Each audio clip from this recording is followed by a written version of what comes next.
কান্না দিলাম কিন্তু আমি কাঁদে দিলাম। এ কি অবস্থা হলো পরিমণির ছেলে রাজ্যর? শখের চুলগুলোই বা কেন কেটে ফেললেন পরিমণি তার? বেশ কয়েকদিন ধরেই কিন্তু অসুস্থতায় ভুগছেন পরিমণির ছেলে রাজ্য। হসপিটালও রয়েছিলেন কয়েকদিন। অসুস্থতার কারণেই কিন্তু রাজ্যর চুলগুলো কাটতে হয়েছে। চিত্রনায়িকা পরিমণি কয়েকদিন আগেই কিন্তু ফেসবুকে স্ট্যাটাস দিয়েই রাজ্যর অসুস্থতার কথা জানান। সেখানে শরীফুল রাজকে জানোয়ার বলতেও দেখা গিয়েছে। সারা জীবন ঘৃণার পাত্র হয়েই থাকবেন শরীফুল রাজ, এমনটাই বলছিলেন চিত্রনায়িকা পরিমণি।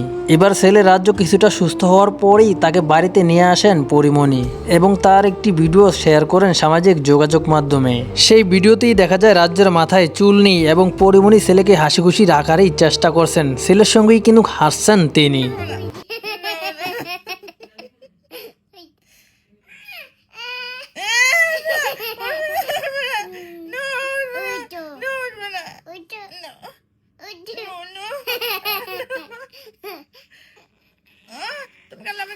কান্না দিলাম কিন্তু আমি কাঁদে দিলাম।